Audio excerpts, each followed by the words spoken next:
Far beyond the snowy mountains of Arendelle, the world was changing. The sea winds turned bitter cold, and the skies shifted from calm to stormy within minutes. Fishermen reported icebergs forming overnight, and the royal harbor froze solid. Elsa stood at her palace balcony, watching the horizon twist in strange colors, turquoise, violet, and silver, like the sea itself was calling for help. Deep beneath the ocean, in the city of Atlantis, Queen Kida felt it too. The great crystal heart that powered her kingdom, the Crystalis, had vanished.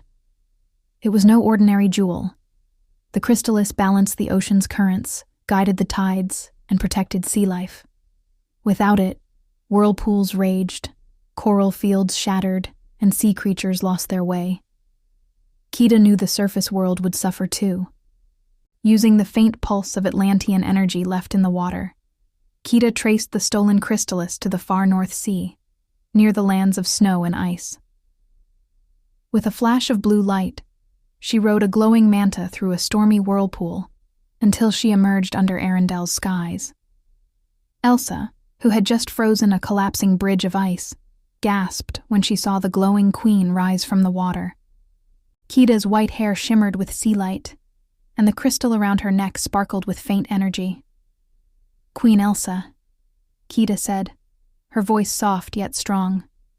"I come from Atlantis. The Crystalis has been stolen.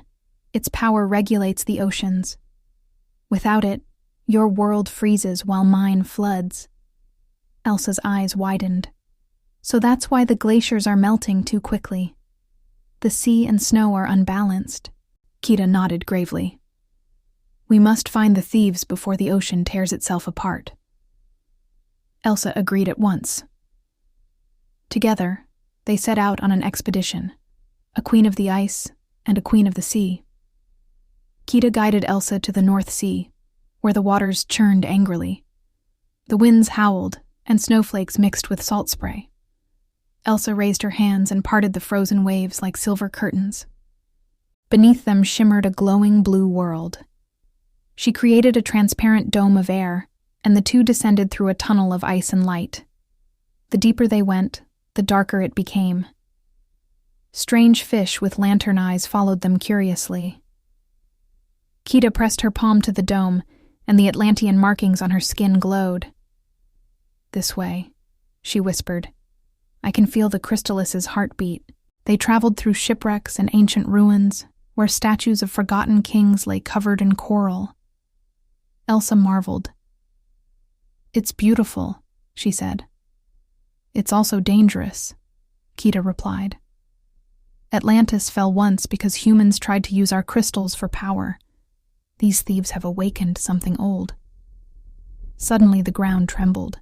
From the shadows emerged a massive sea leviathan, its body long as a palace tower, its scales shining like dark mirrors. It roared, shaking the sea around them. Kida drew a glowing spear of Atlantean light. "It guards the Crystalis. We must calm it, not fight." Elsa closed her eyes, raised her hands, and sent waves of shimmering frost through the water. The ice reflected Kida's crystal light, painting the ocean in peaceful hues.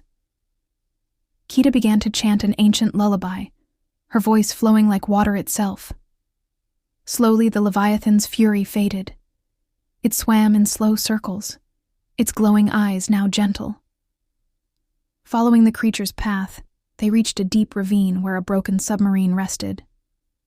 Inside, human treasure hunters huddled around a glowing chest. The Crystalis floated within it, pulsing with unstable light.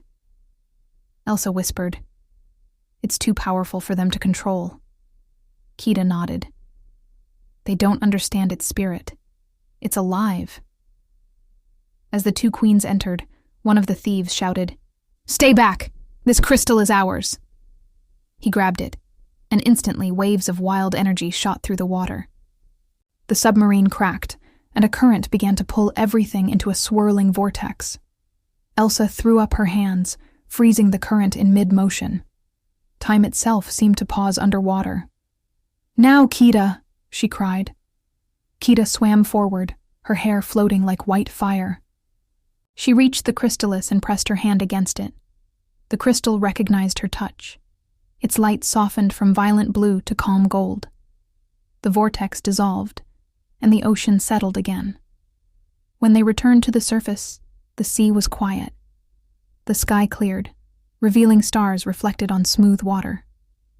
Elsa breathed deeply, the cold air now gentle instead of harsh. Kida lifted the Crystalis. "The ocean is healing," she said. "The balance between sea and ice is restored." Elsa smiled. "Thank you, Kida. Without you, Arendelle might have frozen forever."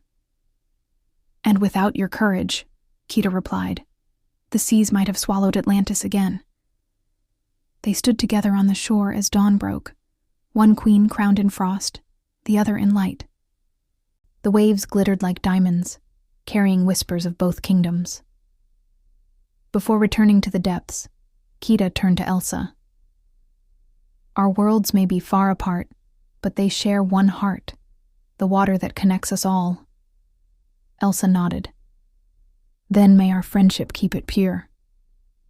As Kida vanished beneath the waves, Elsa watched the sea sparkle with new life.